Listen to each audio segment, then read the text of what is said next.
जब कुदरत अपना रूप दिखाती है तो रूह कांप जाती है। और ऐसा ही कुछ हुआ था फ्लाइट 571 के साथ। यह पहाड़ी एक बर्फीली पहाड़ी पर क्रैश हुआ, जमीन से 1000 फीट ऊपर। और इस क्रैश में जो पैसेंजर्स बचे रह गए, उनके पास खुद को बचाने के लिए सिर्फ एक ही चारा था, अपने ही फैमिली मेंबर्स और यार दोस्तों का मांस खाना। फ्लाइट 5471 की कहानी, चाहे इसे आप दुनिया की सबसे बड़ा चमत्कार कहो या मानव इतिहास की सबसे बड़ी क्रूरता, लेकिन इस कहानी को सुनकर आपकी रूह कांप जाएगी। दिल दहला देने वाली कहानी शुरू होती है 12 अक्टूबर 1972 को। साउथ अमेरिका के यूरुग्वाई देश से एक चार्टर्ड प्लेन उड़ान भरता है, जिसको चिली देश की राजधानी सेंटियागो में पहुंचना है। इस प्लेन में बैठे हैं रग्बी प्लेयर और उनका मैच देखने जा रहे हैं उनके फैमिली मेम्बर्स, उनके रिलेटिव्स और उनके यार दोस्त। इस प्लेन में टोटल 45 पैसेंजर हैं, जिनमें 9 क्रू मेंबर हैं। ये फ्लाइट 3 घंटों में अपनी डेस्टिनेशन तक पहुंच जाएगी, लेकिन रास्ते में इसको एंडीज की पर्वतमालाओं को पार करना होगा। लेकिन दुर्भाग्य से आगे चलकर मौसम खराब मिलता है। इस वजह से इस फ्लाइट को रास्ते में ही अर्जेंटीना के मेंडोजा शहर में लैंड कराया जाता है। यह फ्लाइट रात भर वहीं रुकती है और अगले दिन यानी 13 अक्टूबर को उड़ान भरने के लिए तैयार होती है। लेकिन परेशानी यह है कि अभी भी मौसम खराब है। लेकिन अच्छी बात यह है कि इस फ्लाइट का जो पायलट है वह इस रूट से पहले भी 29 बार उड़ान भर चुका है। इस वजह से उसे पूरा आइडिया है कि इन एंडीज की पहाड़ियों को कैसे पार करना है। पायलट की कॉन्फिडेंस की वजह से यह फ्लाइट 13 अक्टूबर को दोपहर के 2:18 पर फिर से उड़ान भरती है। यहाँ से सेंटियागो पहुँचने में सिर्फ 1 घंटे का रास्ता बचा है और पायलट को पूरा भरोसा है कि 1 घंटे के बाद वो सही सलामत सेंटियागो में पहुँच जाएगा। ये प्लेन करीब 18,000 फीट की एल्टीट्यूड पर उड़ रहा था और धीरे धीरे एंडीज की पहाड़ियों को पार करता जा रहा था। लेकिन आगे चलकर मौसम और ख़राब होता गया, जिस वजह से विजिबिलिटी और कम हो गई और पायलट को आगे कुछ भी दिखाई नहीं दे रहा था।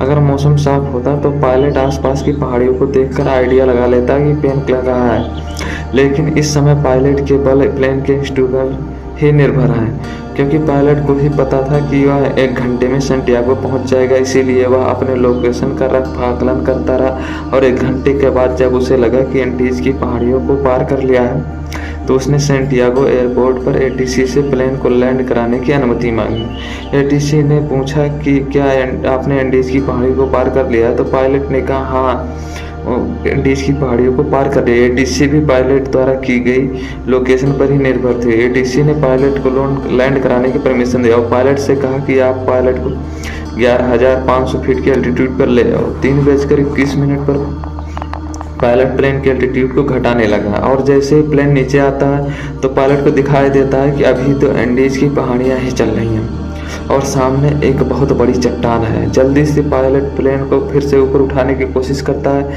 लेकिन अब बहुत देर हो चुकी थी। प्लेन को ऊपर उठाते उठाते प्लेन का पिछला हिस्सा पहाड़ी से टकरा जाता है और वो टूटकर अलग हो जाता है। प्लेन का पिछला हिस्सा खत्म होने की वजह से पीछे की जो सीटें थी वह यात्रियों सहित हवा में उड़ जाती हैं और 3 पैसेंजर्स हवा में ही उड़कर खत्म हो जाते हैं। इस टकराव में प्लेन का राइट विंग्स भी टूट चुका था, जिस वजह से प्लेन डिसबैलेंस हो जाता है, जिस वजह से उसकी दूसरी विंग भी पहाड़ी से टकराती है और वो भी टूट जाती है।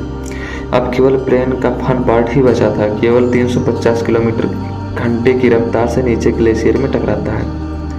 प्लेन पूरी तरह से तहस नहस हो जाता है।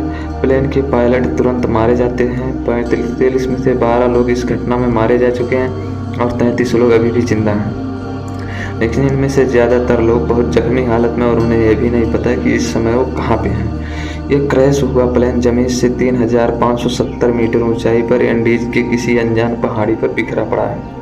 क्या वह इस पहाड़ी से बचकर निकल पाएंगे या नहीं, या कोई नहीं जानता। अभी तक जो हुआ वो तो मैजिक छोटा सा ट्रेलर था। इस फ्लाइट की असली कहानी अब शुरू होती है। आप कल्पना भी नहीं कर सकते होंगे कि आगे चलकर इनके साथ क्या होने वाला है। ये वीरान एंडीज की पहाड़ी अब इन पर कहर बनकर बरसने वाली हैं। इनकी आगे की स्टोरी जानकर आपकी रूह तक कांप जाएंगी। घायल हुए पैसेंजर में से एक पैसेंजर था नांगो पराडो, जिसके सिर में चोट आई थी, जिस वजह से कोमा में चला गया। परेशानी ये थी कि जल्द ही सूरज ढलने वाला था और शाम होने वाली थी। इस वजह से रेस्क्यू टीम के पास उनको ढूंढने के लिए ज़्यादा वक्त नहीं था और बाई चांस अंधेरा होने से पहले उनको नहीं बचाया गया तो इस बर्फीली पहाड़ी पर रात हो जागना नामुमकिन हो जाएगा, क्योंकि यहाँ का तापमान रात में -30 डिग्री सेल्सियस तक पहुँच जाता है। जल्द ही रेस्क्यू के लिए 4 जहाज रवाना किए गए। इन चारों जहाज़ों ने एंडीज की पहाड़ियों को खंगाल डाला, लेकिन इन्हें कहीं भी कुछ नहीं मिला, क्योंकि प्लेन ऐसी जगह पर क्रैश हुआ था जहां पर सफ़ेद बर्फ और घना कोहरा था और प्लेन भी सफ़ेद रंग का था। इसी वजह से ऊपर से देखने पर रेस्क्यू टीम पर क्रैश साइट का अंदाजा ही नहीं हो पा रहा था। देखते ही देखते रात हो गई और उस दिन रात भर के लिए रेस्क्यू ऑपरेशन को स्थगित कर दिया गया। बचे हुए पैसेंजर्स को उम्मीद थी कि वो कैसे भी करके सिर्फ आज की रात काटे, कल तो उन्हें कोई ना कोई बचा लेगा, और उन्होंने क्रैश प्लेन में शेल्टर बनाया और रात गुजारी। ये रात इनके लिए बहुत भयानक थी, क्योंकि आज की रात इन्हें -30 डिग्री सेल्सियस में गुजारी है। लेकिन इनके पास एक उम्मीद है, कल इन्हें कोई ना कोई ढूंढ लेगा और बचा लेगा। इस उम्मीद में इस रात को कैसे भी काट लेते हैं, लेकिन 5 लोग इस रात को नहीं झेल पाते हैं और जब जिंदा बचे लोगों की संख्या 33 से घटकर 28 रह जाती है। अगले दिन की सुबह 14 अक्टूबर को सर्च ऑपरेशन फिर से चालू किया जाता है और 11 जहाज इन्हें ढूंढने के लिए उड़ान भरते हैं। लेकिन परेशानी वही थी कि क्रैश हुआ प्लेन सफ़ेद रंग की वजह से बर्फीली प्राणियों में नजर ही नहीं आता। बचाव दल के साथ सर्वाइवल के ऊपर से उठकर जा रहे थे, लेकिन उन्हें वो नीचा नजर ही नहीं आ रहा था। इस वजह से सर्वाइवर्स ने बचाव दल को सिग्नल देने के लिए प्लेन के ऊपर लिपस्टिक से SOS लिखने की कोशिश की, लेकिन उन्हें रियलाइज हुआ कि इतना बड़ा SOS लिखने के लिए लिपस्टिक काफ़ी नहीं थी। इस वजह से उन्होंने अपने सूट केसेस से बर्फ पर एक बड़ा सा क्रॉस बना दिया, ताकि वो आसमान से बचाव दल को साफ साफ दिखाई दे सके। उस दिन इनके ऊपर से 3 हवाई जहाज निकल कर गए, लेकिन अफसोस किसी ने भी इनको नोटिस नहीं है और ये दिन भी गुजर जाता है। अगला दिन यानी 15 अक्टूबर, उस दिन भी कुछ ऐसा ही हाल रहता है, लेकिन बचाव दल इन्हें ढूंढने में असमर्थ रहता है।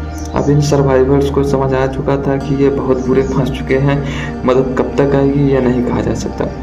इस वजह से वो प्लेन में मौजूद चीज़ों से सर्वाइवल की तकनीकी बनाने लगे। धूप में बर्फ को पिघलाकर वो कूद करके पानी की व्यवस्था कर ले रहे थे, लेकिन खाने के लिए उनके पास ज़्यादा कोई ऑप्शन नहीं थे। क्रैश के 3 दिन बाद यानी 16 अक्टूबर को नार्डो पराडो कोमा से जाग उठता है और जैसे उसे होश आता है तो उसे पता चलता है इस क्रैश में उसकी माँ खत्म हो चुकी है और उस 19 साल की बहन गंभीर रूप से घायल है। दिन प्रतिदिन कुछ गुजरता जा रहा है, मदद मिल नहीं पा रही है। प्लेन में जो खाना था वो भी खत्म हो चुका है। सूरज की रोशनी बर्फ से रिफ्लेक्ट होकर इनकी आंखों को डैमेज कर रही है। भूख और प्यास आसानी ठंडी को सहते सहते अब इन्हें इस पहाड़ी पर 8 दिन गुजर चुके थे। रेस्क्यू प्लेन आते और इनके ऊपर से निकल जाते। क्रैश के 8 दिन बाद नार्डो पराडो की बहन भी जीवन की लड़ाई को हार जाती है और अपना दम तोड़ देती है। और उधर 8 दिनों के बाद सर्च अभियान को रोक दिया जाता है, क्योंकि अक्टूबर के महीने में वहाँ पर बहुत ज़्यादा बर्फ पड़ती है। इस वजह से सर्च अभियान को 2 महीने के लिए स्थगित कर दिया जाता है। ऑफिशियल को ये लगा कि इन 8 दिनों में सारे यात्री मारे जा चुके होंगे। इस वजह से उनकी मुर्दा बॉडीज को 2 महीने के बाद खोज कर उनके घर वालों को भिजवा दिया जाएगा। इधर सर्वाइवर्स को प्लेन के मलबे में एक रेडियो मिला। जब सर्वाइवर्स ने रेडियो को ऑन किया तो उनमें उन्हें की न्यूज ब्रॉडकास्ट हो रही थी कि फ्लाइट 571 को सर्च ऑपरेशन को बंद कर दिया गया। इस न्यूज को सर्वाइवर्स के होश उड़ा दिए। अभी तक तो उनको अपने खोजे जाने की एक उम्मीद थी, लेकिन वो अब रेडियो पर अपने ही मरने की खबर सुन रहे थे। अपने खोजे जाने की एक उम्मीद की किरण थी, वो भी अब टूट चुकी थी। अब उनको पता है कि यहाँ पर मौत निश्चित है। अब या तो परिस्थितियों को अपने ऊपर हावी होने दो या उनका डटकर सामना करो। उन्होंने प्लेन को सीटों को फाड़कर उसकी रुई को अपने कपड़ों में भरकर ठंड से बचने की कोशिश की। सीट कवर्स को पैरों में लपेट कर बर्फ के चलने के लिए जूते बनाए। सबसे बड़ी दिक्कत खाने की थी। अब जिंदा रहने के लिए इनके पास सिर्फ एक ही ऑप्शन था, वो करना जो इतिहास में कभी भी किसी ने नहीं किया, जिसके बारे में सोचकर भी रूह कांप जाएंगी। इन्होंने बर्फ में पड़ी अपने फैमिली मेंबर्स, रिलेटिव्स और जिनके साथ वो कभी खेले कूदे उन यार दोस्तों की मुर्दा बाटी को खाने का फैसला किया। हालांकि ये फैसला उनके लिए बिल्कुल भी आसान नहीं था। एक दिन करके गुजरता जा रहा था। इनके पास खुद को बचाने के लिए कोई भी प्लान नहीं था और रात को ठंड से बचने के लिए टूटे पड़े प्लेन के अंदर ही सोते थे। और क्रैश के 16 दिन बाद 29 अक्टूबर को कुदरत ने इनको एक और झटका दिया। वो रात में सो रहे थे और अचानक उन्हें पता चलता है कि पहाड़ से बर्फ का एक मोटा हिस्सा टूट कर नीचे गिर रहा है। ये एवलांच इतनी जोर से आया कि भारी मात्रा में मौजूद बर्फ ने उनके टूटे प्लेन को अपनी चपेट में ले लिया। उनका प्लेन बर्फ के नीचे दब चुका था और प्लेन के अंदर भी बर्फ घुस चुकी थी, जिस वजह से उनके लिए ऑक्सीजन की कमी हो गई और दम घुटने की वजह से 8 और लोग अपनी दम तोड़ देते हैं और अब केवल 19 लोग ही जिंदा बचे हैं, लेकिन वो भी बर्फ के नीचे दबे हैं। इस बर्फ से बाहर निकलने में इन लोगों को 3 दिनों का समय लग जाता है। अब इन्हें रियलाइज हो जाता है कि यहाँ रहेंगे तो एक एक करके सब लोग मारे जाएंगे। इससे अच्छा है कि इस पहाड़ी से बाहर निकलकर मदद ढूंढने की कोशिश की जाए। उन लोगों में ज़्यादातर सभी जख्मी हालत में थे, इस वजह से वो इस पहाड़ी को पार करने में सक्षम नहीं थे, लेकिन 3 लोग ऐसे थे जो कम चोटिल थे। इसलिए इन वजह से इन तीनों ने इस पहाड़ी से बाहर निकलकर मदद लाने की फैसला किया। उन्होंने रास्ते के लिए मांस के टुकड़े साथ लिए और उनको ठंड से बचने के लिए सबसे मोटे कपड़े दिए गए। और क्रैश के 33 दिनों बाद यानी 15 नवंबर को ये तीनों लोग मदद ढूंढने के लिए निकल पड़ते हैं। चलते चलते शाम होने लगती है और तभी इनकी नज़र प्लेन के दूसरे टूटे हुए प्लेन के हिस्से पर पड़ती है, जो पिछला हिस्सा टूट कर अलग हो गया था। उनमें वो दिखाई देता है। जब वो उस मलबे के पास जाते हैं तो उन्हें उसमें खाने के लिए बहुत कुछ मिलता है। आज की रात उन्होंने इसी में गुजारने का फैसला किया। पिछले कुछ दिनों में आज की ये रात उनके लिए सबसे अच्छी रही। प्लेन के उस पिछले भाग में उन्हें एक बैटरी मिली। उन्होंने सोचा क्यों ना इस बैटरी को प्लेन के मेन बॉडी के पास ले जाया जाए और उसमें लगे कम्युनिकेशन डिवाइस को चालू करके मदद बुलाई जाए, लेकिन बैटरी का वजन 25 किलोग्राम था।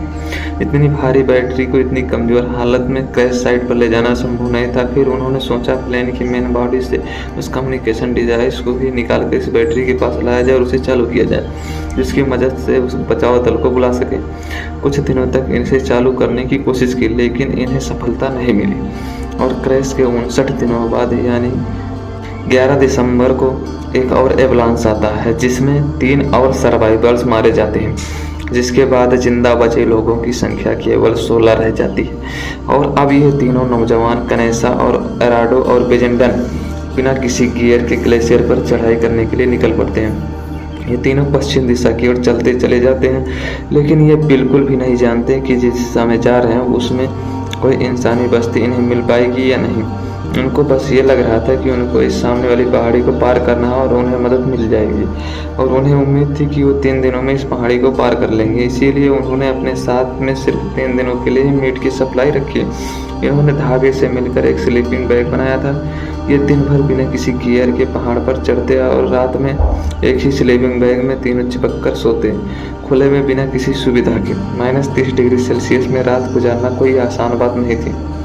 चलते चलते इन्हें चौथे दिन की सुबह हो चुकी थी और इन्हें अच्छी बात यह थी कि अब वो उस पहाड़ी की चोटी पर पहुंच चुके थे। जैसे ही ये पहाड़ की चोटी पर पहुंचे तो इनके पैरों तले जमीन निकल गई, क्योंकि पहाड़ पर चढ़कर इन्हें पता चला कि वो इतने दिनों से जिस दिशा में चल रहे थे वो गलत दिशा थी। आगे रास्ता ख़त्म ही नहीं होता। अब क्योंकि उनके पास खाने की सप्लाई बहुत कम थी, इस वजह से उन्होंने फैसला किया उनमें से एक बंदा क्रैश साइट पर वापस चला जाएगा और 2 लोग आगे जाएंगे। इस वजह से बेजेंटन वापस लौट जाता है और पराडो और कनेसा आगे बढ़ते रहते हैं। उस पहाड़ की चोटी पर चढ़ने के बाद इनको सही रास्ते का अनुमान हो जाता है और ये दोनों कई दिनों तक आगे बढ़ते रहते हैं। और कुछ दिनों के बाद इन्हें नदी की एक छोटी सी धारा मिलती है। वो उस धारा के साथ साथ नीचे चलते रहते हैं और लगातार 9 दिनों तक चलने के बाद 20 दिसंबर को नदी के दूसरे किनारे पर इन्हें 3 लोग दिखाई देते हैं। ये चलते चलते बहुत थक चुके थे। पिछले 9 दिनों में इन्होंने पहाड़ पर 61 किलोमीटर की हाइकिंग की थी और अब इन मंजिल इनके सामने थी। इन्होंने उनसे मदद की गुहार लगाई, लेकिन वो लोग टुमारो बोलकर चले गए। उस दिन उन्हें कोई मदद नहीं मिल पाई और अगले ही दिन वो लोग विलेजर्स फिर से वापस आया और एक पत्थर में कागज और पेन लपेटकर नदी के दूसरे किनारे पर फेंका। नांदो पराडो ने पेन और कागज को उठाकर जो भी घटना घटी थी उसके बारे में सब कुछ लिख दिया। जब उस विलेजर ने उस पेपर को पढ़ा तो वो सब कुछ समझ गया, क्योंकि उसे पता था कि इन पहाड़ियों में कुछ दिन पहले प्लेन क्रैश हुआ था और उस एरिया में भी पूछताछ के लिए लोग आए थे, लेकिन वो हैरान था कि ये लोग अभी तक जिंदा कैसे बचे हैं। और विलेजर जल्द से जल्द शहर गया और आर्मी कमांड के साथ इस इन्फॉर्मेशन को साझा किया और जल्द ही चिली की एयरफोर्स इन्हें रेस्क्यू करने के लिए पहुंचती है। आर्मी ऑफिसर पराडो और कनेसो को हेलीकॉप्टर में बिठाकर क्रैश साइट पर पहुंचते हैं और 22 दिसंबर 1972 को क्रैश के 70 दिनों के बाद बचे हुए सर्वाइवर्स को रेस्क्यू किया जाता है।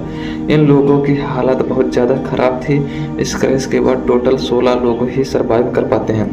इनकी ये कहानी सच में दिल दहला देने वाली थी, लेकिन ये कहानी से इससे भी खतरनाक सर्वाइवल की कहानी एक ऐसे व्यक्ति की जो 438 दिनों तक गहरे समुद्र में फंसा रहा।